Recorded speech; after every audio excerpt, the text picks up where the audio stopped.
Hello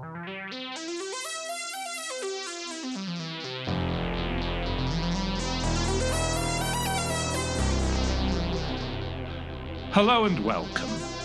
You are listening to an informed take on current events brought to you by law students and staff of Queen's University Belfast.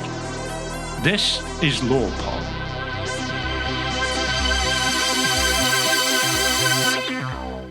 Hello and welcome to LawPod. I am Dr Lauren Dempster. I'm a lecturer in the School of Law at Queen's University Belfast, and I'm delighted to be joined today by Dr Natalia Maystorovich Chulio. I'm going to ask Natalia to introduce herself in a little minute. For our listeners, this is the next in a special series of LawPod that we are recording at the European Society of Criminology conference in Malaga. So the point of this series is to bring a snapshot of some of the key research that's going on in criminology right now that's being presented at this conference. So Natalia, thank you so much for giving us your time today. Could you introduce yourself for our audience? Yeah, sure. So my name is Natalia Maystorovich Chulio, and I am a lecturer at the University of Sydney. I started doing my research into mass grave exhumations in Spain because I found my grandfather's journal just after he had died, and he talked about fighting in the Civil War and how that was very difficult for him at that young age that he'd been. I think he'd been like about 13 or 14. And in the process of doing the exhumations in Spain, I actually came to discover that my grandmother on my Yugoslav side of the family actually has relatives in a mass grave, and many of my family members were killed during the Second World War. So it's become a really personal journey for me, and it's something that I feel sorry, I'm stumbling now. I feel a massive connection with the people that I work with, the survivors of the Francoist repression, and yeah, it's become a really personal passion project for me. Thank you, Natalia. I'm really sorry for your family's loss, and thank you for sharing that with us.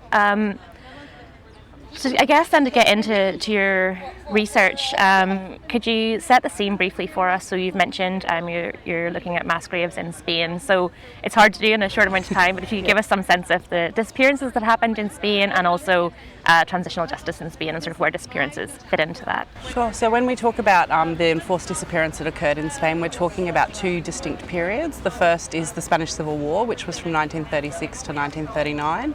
And you have the hot terror that starts in the first 6 months of the war, and that's where the biggest number of victims from the Spanish Civil War disappear, and we don't actually have any real true figures. There are estimations of up to 700,000 people died between 1936 and 75, but there are no clear figures because particularly in that first 6 months of the war, it's unknown how many people disappeared, how many people were killed, and what happened to a lot of these people. And then you start to see, as the war goes on, it flows onto a cold terror, as Forense has talked about, and that's basically just where the state institutions like the courts, both the civil and the military courts, actually start to prosecute and start to charge people with crimes. So one of the key pieces of legislation in Spain that allowed for the deaths and the mass repression of people was the law of political responsibility, and this was a law that was applied retrospectively, which, as we all know, law should not do that. You should be able to know that you're breaking a law. But the law basically said that, anyone who had been on the other side or had not fought or supported Franco could be prosecuted for their political responsibility. And so we see mass purges of teachers, the politicians that had worked in the Second Republic, and anyone associated with that Second Republic or any of the socialist parties and communist parties in Spain. What's interesting about transitional justice is you then have a period in 1975 when Franco dies, and there is no purges of the legal institutions and nothing really changes. The king becomes basically the head of state, and he says he believes in democracy, and he establishes a transitional period where Spain becomes a democratic country. They hold their first democratic elections, and they pass an amnesty law which basically says that any crimes that were committed you cannot be charged with it. So it gives people impunity, and people feel quite comfortable in that. People start to become comfortable with the democracy in Spain. But then in 1981 there's a military coup by Antonio Tejero, and he goes into the chamber of Parliament and says, everyone be silent, and holds his gun up and shoots into the air. And suddenly all those people who had experienced mass repression under Franco, all those victims start to feel again this fear of what's going to come. Now, what's really important about this particular period between 1975 and 1981 is there's actually the first exhumations taking place across Spain, where family members who know where their relatives are go to those locations, dig them up themselves without any forensic assistance, and put them into local cemeteries, and they bury them together. And so what happens with 1981 is this stops, and people don't feel comfortable, they don't feel safe to keep doing this. And so we start to see sort of again this fear that has been well ingrained into people really starts to take hold. And then it's actually the grandchildren many years later who actually find out about this history and say, no, this isn't right. We believe in justice, we've grown up in a democratic Spain, and we want to do something about this. And so you see this grassroots movement that started by particularly Emilio Silva, who was a Spanish journalist who decided to find his grandfather's burial in Piranza del Bierzo. And originally he was going to write a book about his family and the Civil War. So he decides he's going to write this book about the Spanish Civil War, and as he's doing that, he's travelling around the country getting information from people, their experiences, what they remember from the period, and he comes across a man who realises who he is and says, I know someone that knows where your grandfather's buried. And so they take him to the site, and then he decides he wants to exhume that grave, and that becomes the first modern exhumation in Spain in 2000. At Piranza del Bierzo with the help of forensic experts. And 13 men are found in that mass grave, and his grandfather is the first man to be identified from the Spanish Civil War through DNA forensic technology. So this sort of starts and sparks this explosion of memory in a sense, where people start to get interested, and when they find out that this guy's done it, people start asking, how do we do it? And so this forms the Association for the Recovery of Historic Memory, which I worked with between 2012 and 2018. And they've been exhuming since 2000. I think I can get you the figures, but I think it's over 2,000 or more graves that they've opened up. And I was involved in opening up about probably 12 graves while I was there. But many graves cannot be found, or they have been destroyed, so it becomes quite complicated. Thank you so much, Natalia. That's really helpful to have that sort of background that this all sits against. So I know that your research focuses on a particular case study, an exhumation in Guadalajara in Spain. So, I mean, you've given us a bit of your background already, but could you tell us a little bit more about that specific site? Yeah. So that's a really important case, primarily because it's the first time that there has been an international judge that has ordered the exhumation on Spanish soil. So it was an Argentinian judge, Judge Cervini, and she ordered that the Guadalajara council allow for the exhumation of Timoteo Mandieta Alcala, who was the father of Ascensión Mandieta Ibarra. And she was this sweet, lovely old lady. She passed away a little bit after the exhumation, but I suppose the happy ending to that was she got her father and she got to be buried with him, and that was her deepest wish. So she had fought for like more than 4 decades to open the grave. Her mother fought before her, her sisters fought with her, but the council consistently denied them access to the grave. Her daughter was a lawyer, and so she found out about the Argentina trial that was taking place, and she said, well, Mum, let's give this a go. And so on her 88th birthday, she was flying to Argentina to talk to a judge for the first time and actually say, this crime happened in my family, this happened to my father. And when she goes before the judge, she says to the judge, all I want from you is a bone from my father. And the judge sort of turns to Ana Masuti, one of the lawyers on the Argentina case, and says, I don't know how we're going to do this. Like, this is not a simple request. We can't just make an order in another country for them to exhume a grave. Anyway, and so she says, look, I will try, because she's so enamored, because this woman was just very sweet, very softly spoken. She never spoke with anger or hate or, I don't want revenge, I just want my father. So I feel like in many cases she has been quite special and really important for the movement, and she's validated and legitimated a lot of the claims around exhumations And while she was alive, many people would see her on the Madrid metro, and they would say to her, "Oh, can I touch you?" as if like she's this lucky person because she was able to achieve this really big feat.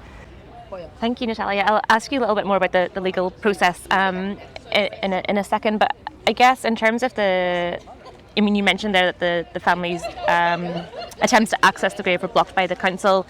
Could you say a little bit more about the types of challenges that are facing families in that area trying to access the graves of their relatives? Yeah, so there's a few things that can happen at the time when you're trying to do this. First of all, you need to know where they are, so you need access to information. So you might need access to a civil archive. If there's a military trial, you need access to a military archive. In the civil archive, it depends on who you come across. With anything in Spain, it depends on the person you come across. They're either going to make your life really easy and be super sweet and muy majos, or they're going to be really horrible and they're going to try and impede everything. And so what you can find is we've had cases where we've actually had an order from a judge to say we can access a document, and then the person at the council says, "Oh, well, no, that judge is gone, now you need a new one." And we've come all the way like 2 hours to access this document, or you can access the military archive, and they're usually pretty good. They'll give you access, they will print it out for you, you have to pay by the page. But what can happen is if the trial is too long, they will say that they can only print 20 pages. So if the trial is more than 220 pages long, they will only give you 20 pages. But if it's 219, they'll print the 219. It's a bureaucratic rule. And then the other problem that you also have with the military archive is some of the documents are starting to be, the paper is starting to sort of eat itself away, and it's just not in a good condition. And you say to them, "Well, isn't it important that we actually make a copy of this now and digitise it so that at least you have this forever?" And they say, no, that has to go back in the box. So it's little things like this that can actually make it really difficult. The law of historic memory says that you can get access to a site where there is a mass grave so that the family can recover their relatives.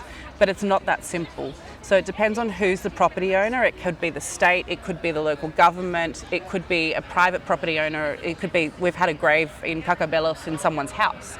It was under a rose bush, and they said, "Well, no, we don't want you to do that because we love this rose bush. It was my mother's rose bush," So there's a lot of different reasons why you might not have access. And in the case of Guadalajara, the council, it was a civil cemetery, and that was their cemetery, they had control. They ended up giving us access after the whole court process and the orders, which was quite a lengthy one. But they did stipulate that we had to pay a deposit of 2,000 euros in case we made a mess or did any sort of destruction there. And then we had to pay for access into the cemetery with our van so we could drop off all our tools, and then also to take our tools back. And then they charged us per body that we exhumed. And then they demanded initially that we return the bodies so that they could charge us per body to put them back into the mass grave. But we could not support putting these people back into the mass grave. And since then there have been up to 7 mass graves, I think, exhumed there at Guadalajara, and they've returned over 50 victims to family members. So it's been quite a big project that's been going on since 2016 when we went there. And while we were there, I think it was about 108 people demanded or wrote a demand for us to act on their behalf to return their relatives. Thanks, Natalia. It's really interesting to hear about, yes, you say like the sort of the bureaucratic and not minutiae, but those just like daily impediments. And I guess for a number of the family members, like they're quite elderly, I assume, when they're... Yeah, a lot of them are, the ones that we try to do first are obviously the ones that are older because they have less time. There are some sort of younger grandchildren that still, they want to meet sort of their familial requirements of giving dignified burial to their relatives. So you do get some younger people. But yeah, there's unfortunately that generation with the memory, they're starting to die out. And so it's really imperative right now that as many exhumations get done as possible. And that's difficult because a lot of it is done through private funding.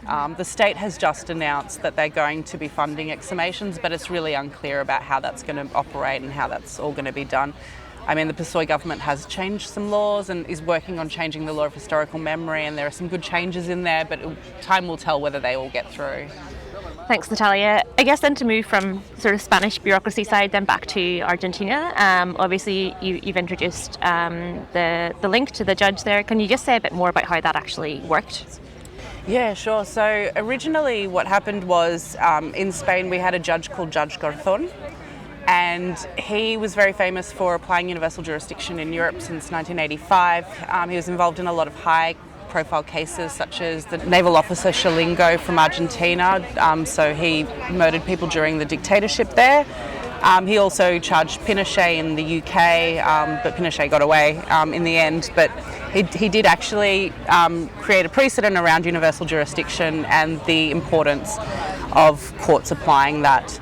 And so what happens is there's this sort of international connection between lawyers and judges in Spain and Argentina, particularly Carlos Lepoy, the late Carlos Lepoy, and Ana Masuti, who she escaped the Argentine dictatorship and moved to Spain, and she's based in Spain but works on a lot of cases, and there's this sort of collaboration of international actors across the countries. And when Judge Garzón tries to try Franco for the crimes against humanity in Spain, for a number of things, for the stolen babies, for the tortures, for the mass graves, and basically what happens is he gets held on a charge of provocation, basically that he's exceeded his judicial authority, and the case sort of falls apart and it unwinds, and so they basically seek to apply this same case but in Argentina.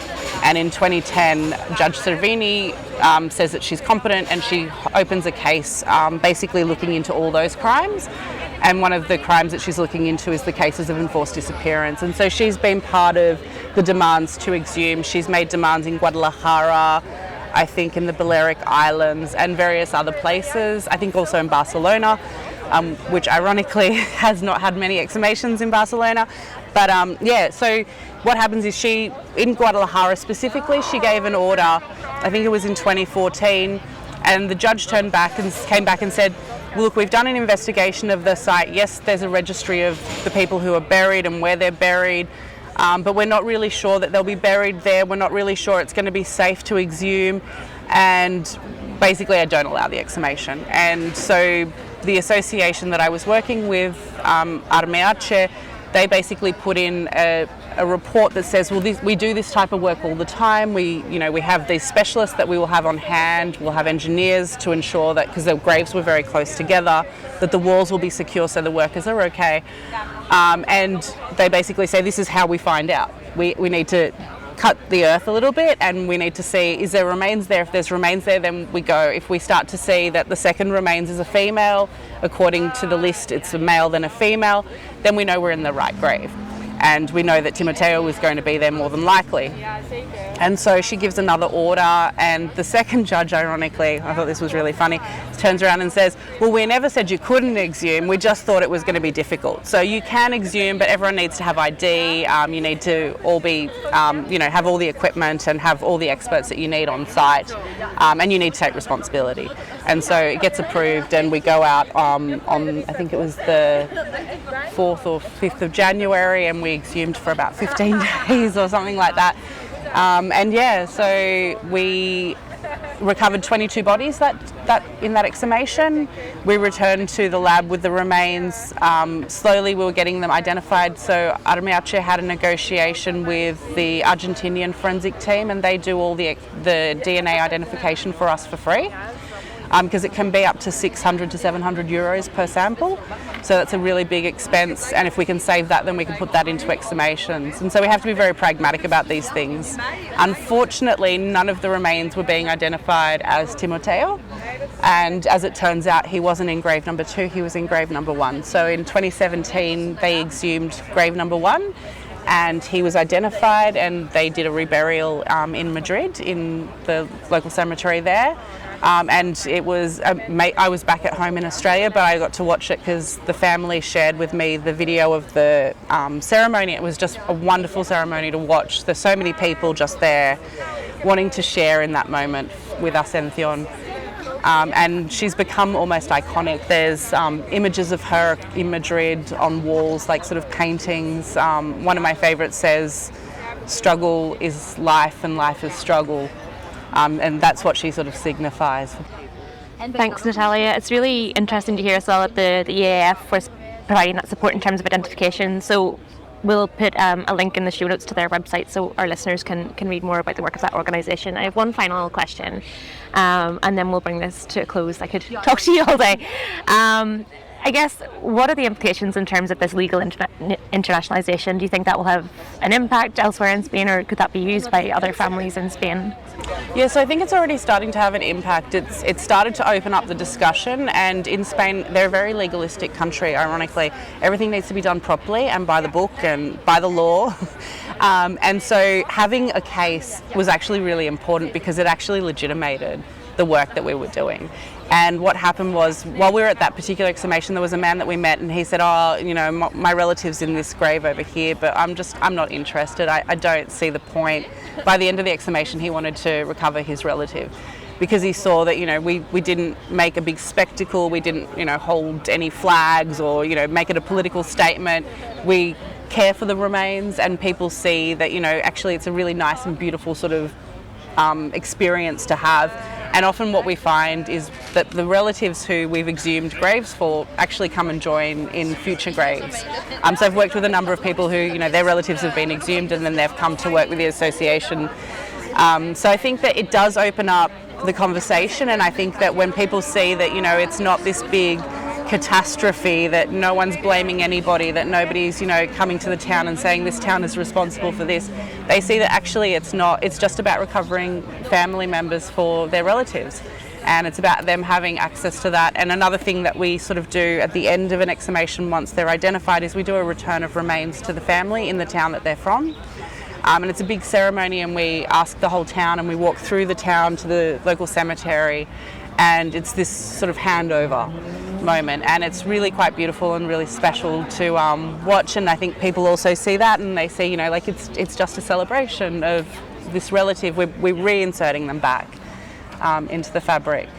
Thank you, Natalia. It's a fascinating story, and it's really moving to hear about, you know, the solidarity between families and helping in other exhumations. So yeah, thank you so much for your time.